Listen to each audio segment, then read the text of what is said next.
G'day, how you doing? Adam Williams here with another Easy Way Photography photo critique on YouTube.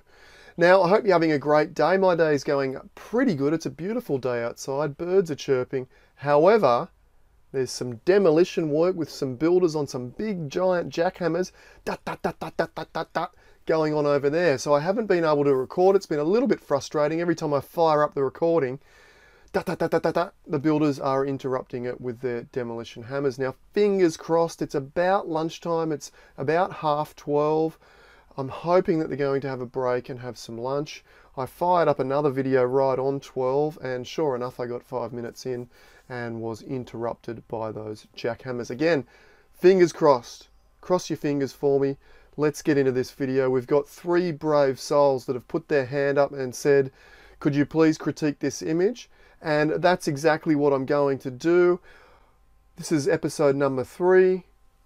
I feel like even for myself, so some critique, some self-critique on my critique of your images, if you like. That's a strange statement. But I feel like I can do even better myself and really offer more of the how-to on these improvements. I've been talking a lot about the improvements I'd like to see, but I'm going to try and offer some tips to implement those improvements as we go through today. Let's get into it. Fingers crossed we get a little bit of peace and quiet. If you don't know, I'm just sitting in my caravan here. I'm actually traveling Australia at the moment. I've been in a caravan, living in my caravan with my family for nearly a year and a half now. So this is not new to me, the frustration of external noise. But normally we can get a good video recorded, but a demolition hammer is a bit outside the realms of what I can deal with. Let's get into it. Let's do it. The builders are back. Oh, dearie me. Okay, we are back. Day 2. I tried to record this video 3 or 4 times yesterday over about 2 or 3 hours, but we kept getting interrupted by some builders doing some demolition with a big jackhammer. And it wasn't making for great audio in the video, so we had to eventually, after trying 4 or 5 times, and in actual fact I managed to get through bits and pieces in the breaks over a period of about, I think, 90 minutes or so. And then when I went to stop recording, I was recording on the video camera, but I'd forgotten to press record on the screen capture. Beautiful, yay me, awesome work. Anyway, we're back here today, and it was interesting yesterday because it was a little bit frustrating, but I was also extremely grateful because I used to be a builder, and it reminded me of the days that, you know, years ago when I absolutely, you know, I hated going to work and particularly doing loud, noisy, dirty demolition. So the thing for me, I was very grateful that I now have the freedom to create, the freedom to share my passion with you, and I don't have to do something that, you know, absolutely ground me down to the bone. And extremely grateful that I now have the life that I have, and sitting here in my caravan, traveling Australia, which is an absolutely incredible experience too. Let's get back into it. The first image is this one here from Kylie. Let's read the statement. The story I have tried to convey in my image is one of holding back the forces, stresses, emotions, but at times it can still overwhelm and swamp us, that if we stand strong and let it wash over us, we will remain standing, a little weathered but still there. Okay, so firstly, loving the statement. I love this statement. It's very personal. It conveys emotion. It conveys feelings. And, you know, that's something I think is really important within our photography, to really give yourself to your art and communicate that message from that authentic place. I think that's what's really going to make or help make us stand out from the hundreds of millions of images that are shared every day, because essentially those hundreds of millions of images are, you know, they're beautiful. A lot of them are really beautiful, and there's so many talented photographers and so many incredible photographs these days. And look, to be honest, and it might not seem this way if you've just picked up your first camera, but within a year or two, or maybe even shorter these days, you can be an incredible photographer taking incredible images. So with such accessibility to the technology, and the technology being much, much easier these days to learn than it has been ever before in the past, it means that pretty much everyone can become, you know, a really great photographer in a fairly short period of time. So what then happens is if everyone's a great photographer, then great becomes the new normal, the new ordinary. And how do we stand out? How do we separate ourselves from that new normal, the new ordinary, and stand out above it? And the way to do that, I think, is to tell stories from a more authentic, more personal, more emotional place. Okay, and that's essentially what I want to, or essentially what I'm trying to do with this style of critique, by asking for the artist statement so that I can then critique it based on the place where the photographer wants to take that image to. Okay, so after that little sidetrack, let's jump in and take a look at this image. What are we looking for? We're looking for an image that communicates the holding back of forces, stresses, and emotions that at times can still overwhelm us and wash over and swamp us.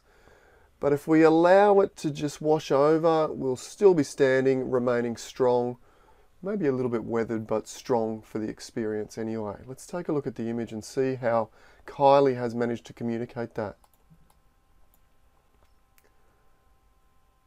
Okay, well, I think you'll agree, like straight off the bat, a really high impact image.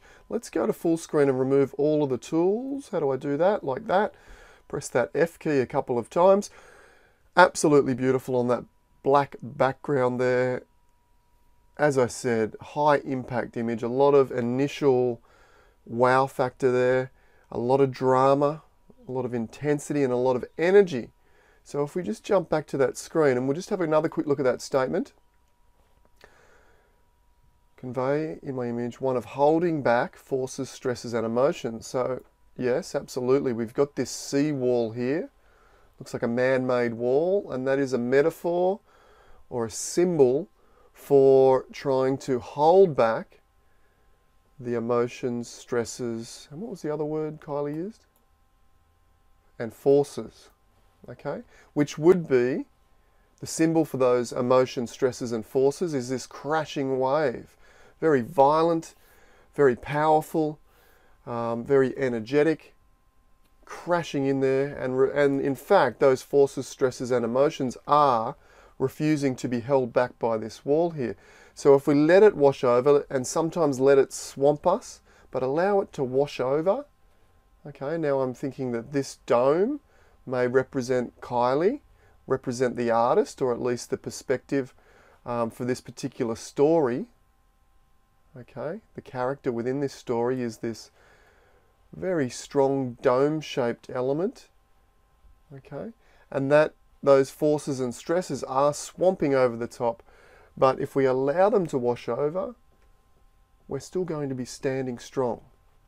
Absolutely incredible. I love the emotional communication, both through the artist statement and what it conveys through that image. It's really personal, and that's again what I think can really help stand us out from all of those other incredible images. Now, this image would stand out all by itself, but we've got to keep in mind that there's so many great images on social platforms and being shared across the internet these days that even the great images like this is a truly great image, like it has a lot of impact, a lot going for it, but even the truly great images like this that we all want to capture, you know, there's thousands of these images a day as well. So by taking it to that next level of communication and really communicating something personal and authentic and emotional, and really infusing our own personality and our own life experience within our photographs, even our landscape photographs like this one, we can really elevate that, because that connection that we have to our own work and that story that we have to our own work is what will bring in other people, and they will connect with that story as well. There's a lot of people in the world that are struggling with the stresses, the forces, and the emotions of everyday life. Me, myself, absolutely. I struggle with that almost on a daily basis. So I can connect with this as well on that level, because I feel like through the statement and through this image that Kylie is personally talking to me and connecting with me, when in actual fact she's just telling her own authentic story here.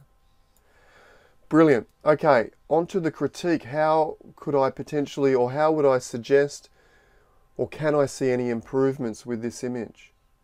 Can you see any improvements with this image whilst I'm just having a little look around here? I can see a couple. Okay. The first one that jumps out, well, there's two actually, and in no particular order. The first one is, there is nice, very, very subtle detail in the blacks here, but this monitor of mine is calibrated, and if I was to print this image, I would be pretty confident on most papers that these blacks would get a bit sort of blocky, a bit blocked up, and turn into a solid black foreground. So on a print basis, and even a little bit on an online basis, they're a little bit dark as well, I feel. Now, as far as the impact of the image, they're doing a great job because they're hiding out of the way. So they're becoming less obvious by being very dark, allowing us to jump into the middle of the scene where all the energy and story and impact of the image is all the way in here. Okay, so they're doing a great job on that, but I'd like to see just a little bit more detail and a little bit more finesse, I suppose, for the shapes of those rocks there. Very, very slight. It's only a very, very slight thing. The other one, up in the top corner, I can see, or I'm assuming that Kylie is suggesting that the light source is coming from here, and this is where this beautiful bright light is striking the center area of the image and bringing in all that attention to the central area of the image and highlighting all these incredible little droplets from that smashing wave.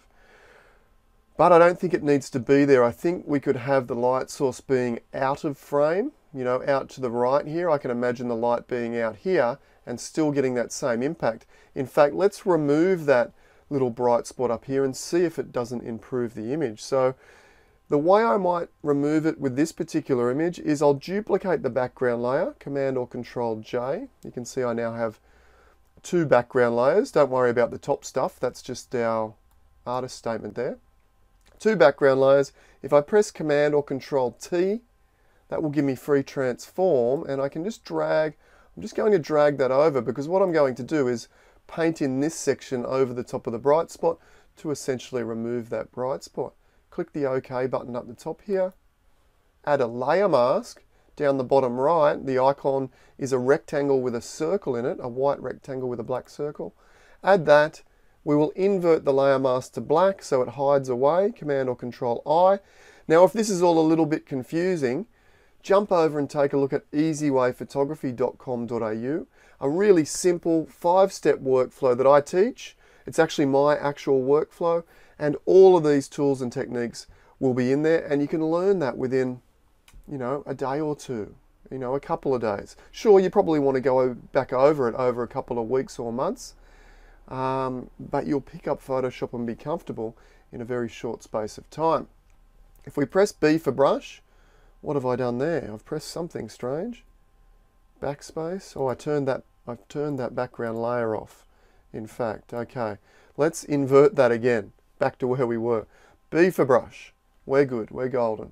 Okay, I'm going to go with about a 50% opacity, 50% flow in white, and if I paint on a black mask with a white brush, it will reveal that hidden layer.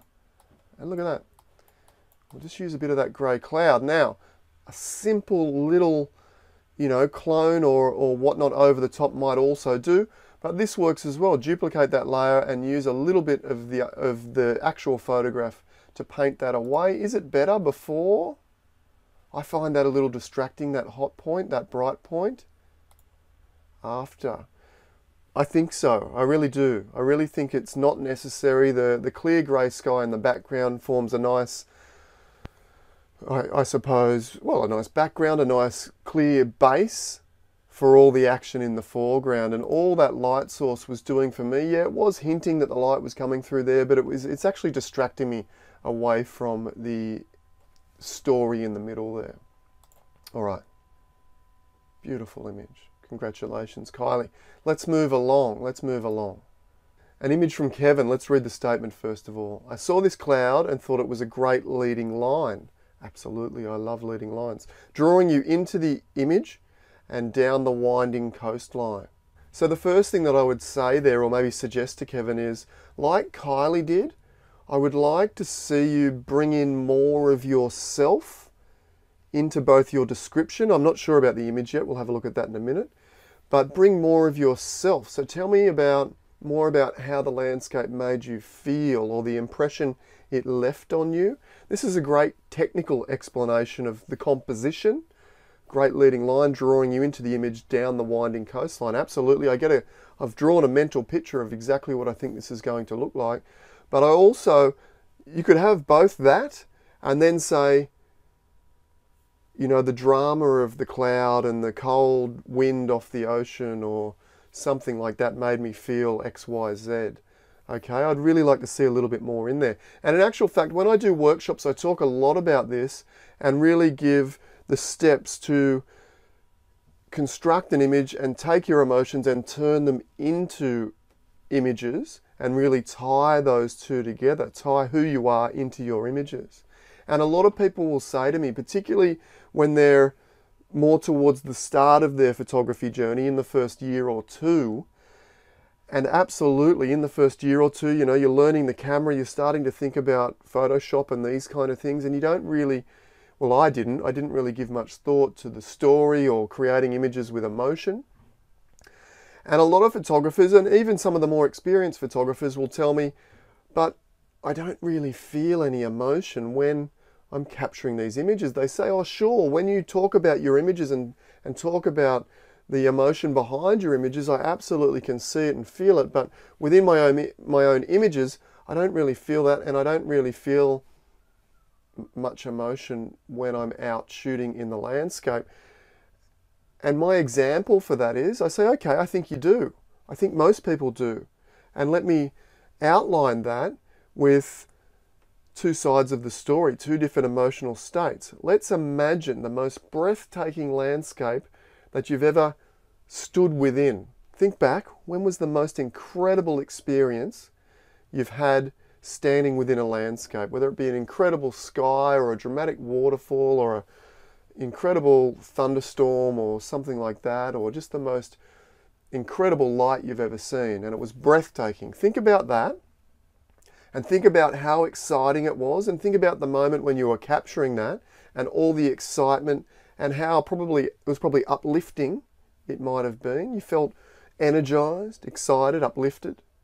Okay, now let's compare that to waking up on a cold winter's rainy grey morning. It's a Monday morning and it's early and you've got to get up and go to work in the city and fight your way through traffic. Now I know this doesn't apply to everyone, but it applies to a lot of people, and go to that job that you really don't want to go to. You'd rather be sitting at home watching movies or processing photos or do something incredible like that. But it's a rainy, dreary, cold morning and you've got to get out of that warm bed, get dressed, etc., jump in your car and fight the traffic for an hour or whatever just to get to that job that you don't really want to be at in the first place. So does that feel emotionally different to standing in the most breathtaking landscape you've ever witnessed? I think so, absolutely. So what we need to do, we need to work on, it's a whole nother style of communication. Okay, so you've got that very literal style of communication, which is, you know, just grabbing the photograph as you kind of see it in front of you, which is where we all generally start. We're just looking to grab beautiful photographs. That's what we're all trying to do. But as I said, within a year or two, everyone's going to get pretty good at that pretty quickly and be taking breathtaking photos relatively regularly. So to stand out, we need to, rather than capture the image as we see it, we need to start trying to capture the image as we feel it. So when we are standing in a really incredible landscape, yes, number one, think to yourself, how does this feel different from a rainy Monday morning? Okay, and you'll think, wow, I feel relaxed, I feel energized, I feel really vibrant, uplifted, excited at the opportunity, all of these different things. And then as the sun rises, maybe it's a sunrise, and as the sun rises and the earth slowly wakes up, and those first rays of sunshine are washing across those rocks and lighting up those grasses and warming your cheeks as those first rays come up in the morning.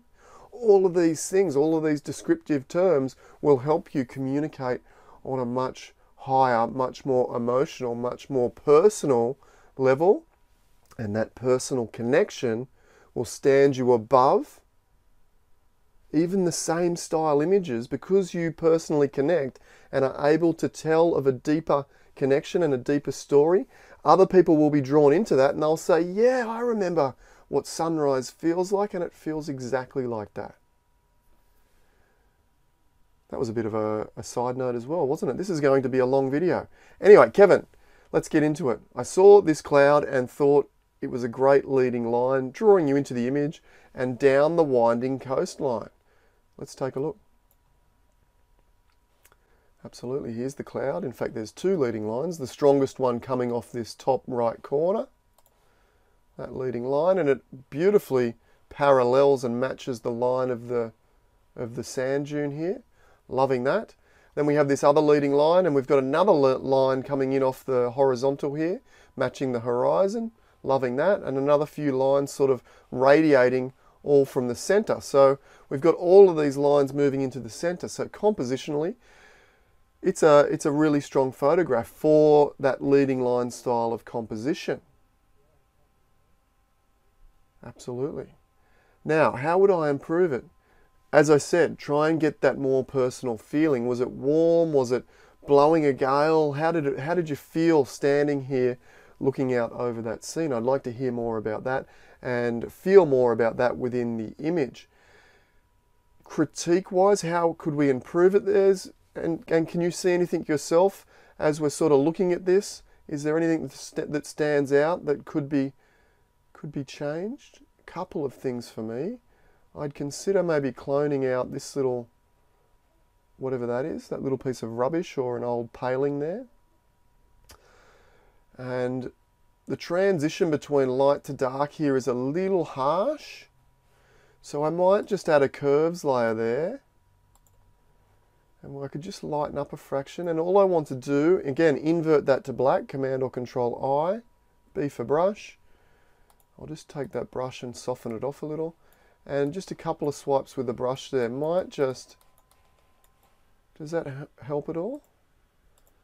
It does. It does. See how that's before and there's kind of a black band there. And then after, a much smoother transition. Now, maybe Kevin was going for more of a vignette. And I think that might help too. If we add another curves layer and maybe just pull down the white point, darken up a little like this. Once again, Command or Control I to invert, and we just use that same white brush that we have here, and we could maybe just darken off some of the edges here, and again in the foreground there. Not too much. I can see that section there is already a little bit dark, so I won't touch that.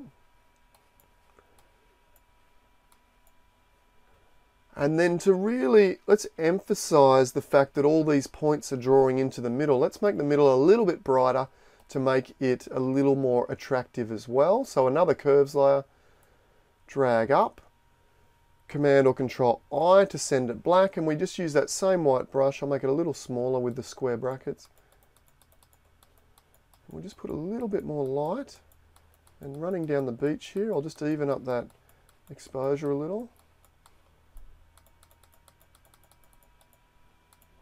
Just sort of removing a little bit of the blotchiness just by dabbing the brush. And it's at a low opacity, 30% opacity, 50% flow.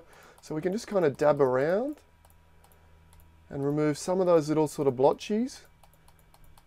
And you'll get a smoother style image. And hopefully when I turn off these layers, it'll be a little more attractive in the middle. Let's take a look and see how we went here. Turn off those three. Before hasn't made a big difference, I don't think, but maybe just a subtle difference. After, not a lot, to be honest. Okay, much the same. It's a little bit more attractive. What I'm thinking is we might be able to maybe just make that vignette a little bit more intense around the edges. Let's see how we go with that. We'll just get a big brush here and just come a little bit there. Maybe I might leave that again, allow the viewer to use that as an entry point, so not to block that off by vignetting.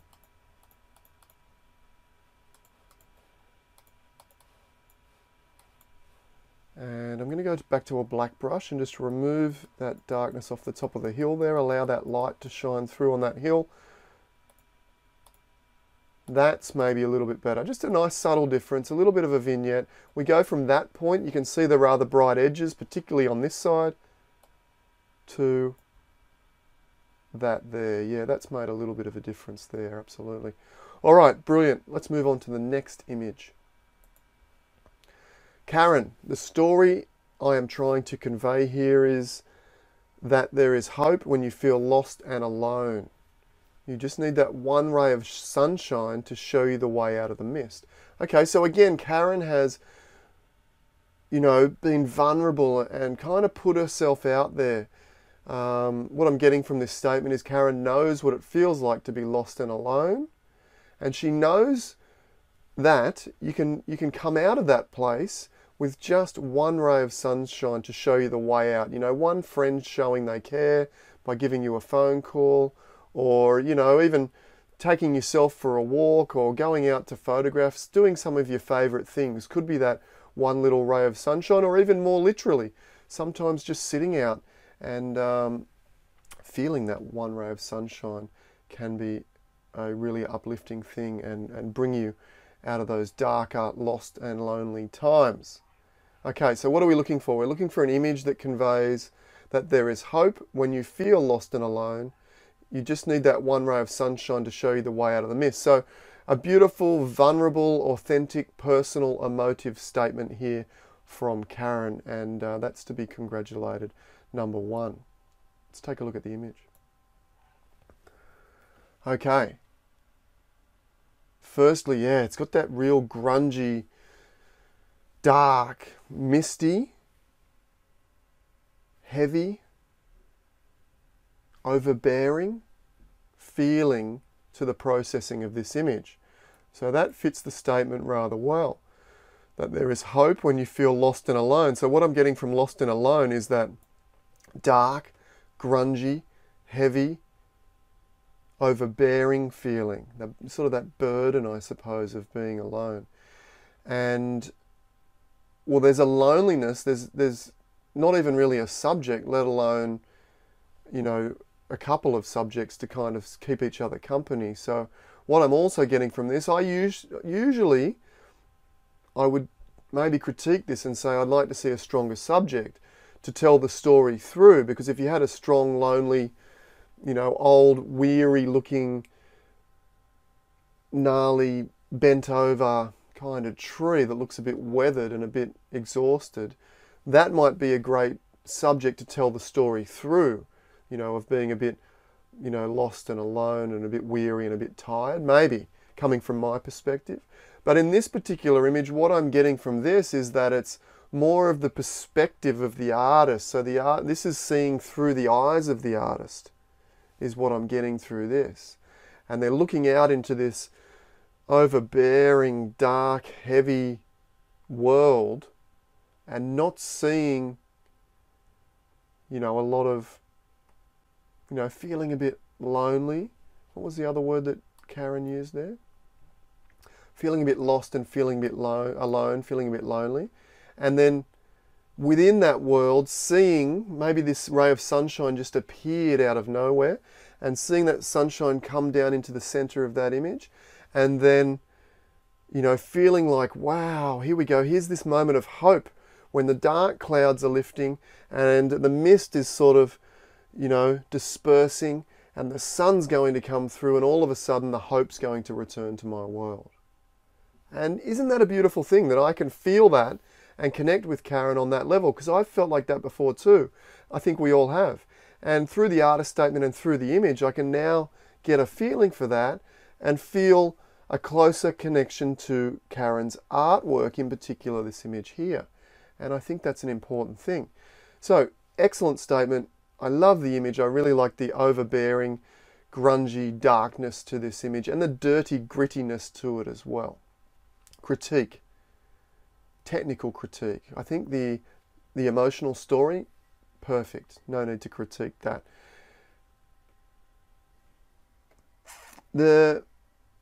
Oh, look, I was going to say much like Kylie's image, that the blacks are a little dark, but oh man, they're so beautifully handled. You really need to view this image in a more darkened space so that you can really immerse yourself in the finer details of those blacks. And currently where I'm sitting is a perfect place to be viewing those blacks, or to be viewing images at all. And in fact, I forgot to do this with Kevin's middle image, but let's go to full screen here and just allow ourselves to look at this. And whilst we're having a little bit of a look, have a look around the image and see if you can find any areas that you might want to tweak or change if it was your image, based on the story maybe that Karen told. As I said, those blacks are beautiful. I was almost going to suggest the blacks could lift up, but I can see all of the rocks, all of the subtle details if I look closely enough. And that's the sign of a beautifully handled image.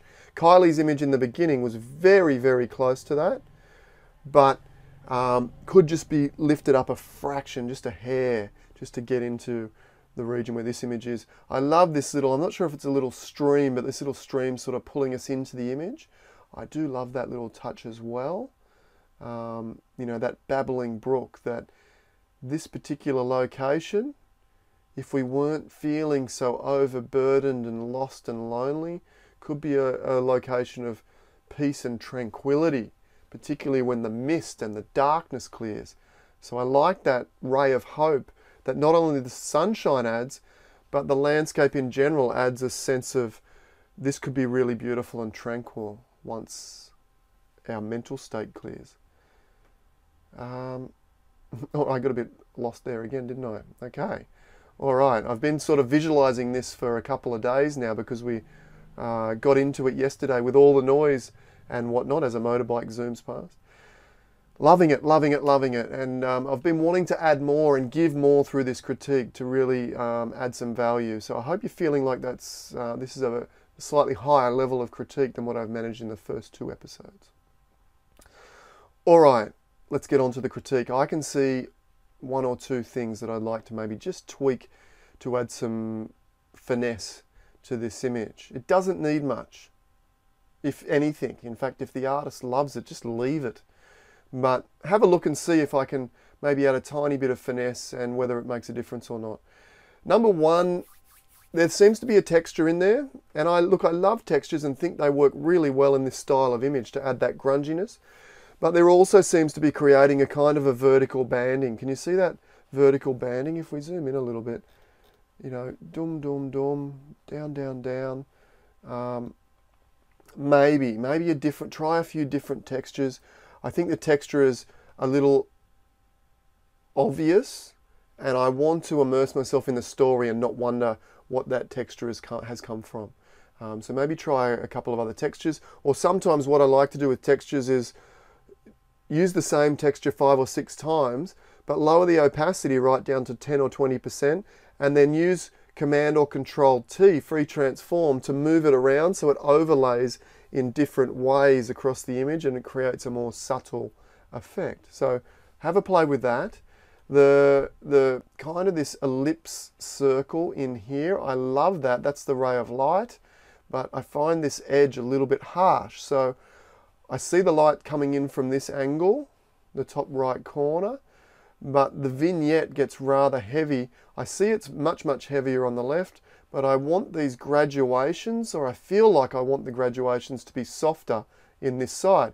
See how we've got this just sublime transition of graduations from the horizon through these trees into the bright section. But then as we head to the sky, there's a real harsh point about here. Let's see if we can soften that off by adding a curves layer. Curves, and we might just brighten up a fraction, maybe lift that black point up. See how lifting the black point gives a real softness? We're going to use that softness to soften off the gradient here, hopefully. Command or Control I to send that layer black, B for brush, making sure I have a white brush. You know, 25% opacity, 50% flow is a really soft brush, and that's what we want. We just want to, and you can see, can you also see where this dark goes to light? There's a rather hard edge, particularly, and it's probably part of the texture that was used, is just showing through. I'd like to soften that off at the same time. So we'll work on both of those. Let's just dab that out. See how we just dab that out and we sort of remove that there, and those transitions don't become so distracting. That was a bit much, so I'll go back to my black brush and just black that back out a little bit. That's, yeah, it's starting to get a little bit softer. And here, even too, here as we come across. Look again, and the artist might not like this. They might say, well, I like that real harsh edge there. And absolutely, there's a harshness to the story that the harshness of the processing fits rather poetically with as well. So, you know, you don't want your processing to be super smooth and perfection when we're not, the story behind the image, the poetry, if you like, behind the image is not perfection. In fact, we're talking about anything but perfection. It's not a perfect glossy life that we're referring to within this story. So, you know, I don't want to completely remove that grunginess and blotchiness, but let's just take a look with that one layer before. I don't know even. It's something to consider, you know, the grunginess and the blotchiness adds a certain feeling to the image, which I've possibly removed and made softer, but does it allow the hope? Does this section of the image become softer and more hopeful and more understanding within this story? Maybe. In fact, could we even, let's just go with it a little bit. You know, we could always experiment and, you know, you can always delete these layers. I'm always playing with these images. When I'm processing, I'll get to a point like this, and maybe Karen has as well, and I'll let the image sit for a couple of days and I'll come back. And nearly always, I will try some other layers. I'll try them, and I'll say, is that better or is it worse? And if it's better, I leave it and I let it sit for another day or a month or a week or whatever, and I'll come back again and take a look. And does it tell my story better, again with those layers, and can I improve it? And until I come back 1 or 2 times or 3 times and say, you know what? That's as good as I'm going to get this. And do some, whoops, and do some crazy stuff as well. Let me just invert that layer. Do some weird stuff, like change the colors and add some green or add some blue, or look, I don't need to with this image, but just within your own creative process, you know, do some weird, crazy stuff that you wouldn't expect is going to work, because you'll be surprised when you know, maybe add a little bit of color into the shadows, or, you know, something here or something there. I don't want to do it to this image because it's absolutely sublime. I love that monochromatic feeling that it's got, but experiment. You can always delete, remove that experiment and see. Now look, if I was to enter this into a competition, the judges would probably, you know, crucify us that we have one side of the image that is rather light and allowing that light to come through, and one side really dark. But what I see now is the balance between the darkness of feeling alone and the hopefulness of that one ray of sunshine coming in. Okay, so in actual fact, we want a sense of duality because there's a duality in the story, don't we? Let's turn that off. Before, okay, so before it was really contained by the darkness, and for me maybe and this will be up to the artist to decide, maybe there's more of a sense of hopefulness coming into the frame through here, and also allowing for more of that escape to those brighter, clearer days. All right, I think that's it. Once again, if you want to learn my full workflow, jump over to easywayphotography.com.au. There's a free sample over there on the homepage. Check it out. And if you enjoy it, then there's all the other courses to run through and build up the complete workflow. I hope you really enjoyed this critique. It's taken me a bit longer to put together. I put in a bit more effort, which was my aim, and I'm hoping to really add more value into this critique as we go. So, you know, improve what I do, as hopefully I can help you improve your photography through this series. Thanks for watching along. I look forward to seeing you next time. Before we go, if you want to be a part of this and submit your image, take a look in the description down below. If you're on a mobile phone here, the description is very hard to find. Just down by the title, okay, where it says Image Critique Episode 3, there's a little tiny drop arrow, expanding arrow. Click on that arrow to the right. That will give you the description and all the instructions on how to submit an image into this particular section. If you enjoyed it, throw up a like. Throw up a like? That's a weird statement. Give me a like if you'd like to give me that gift of a like, or a comment. Tell me what you think about these 3 images. Tell me if you're enjoying this series and whether I should do more. Subscribe to the channel if you haven't already. Thanks again for watching along. I'll see you next time. Bye for now.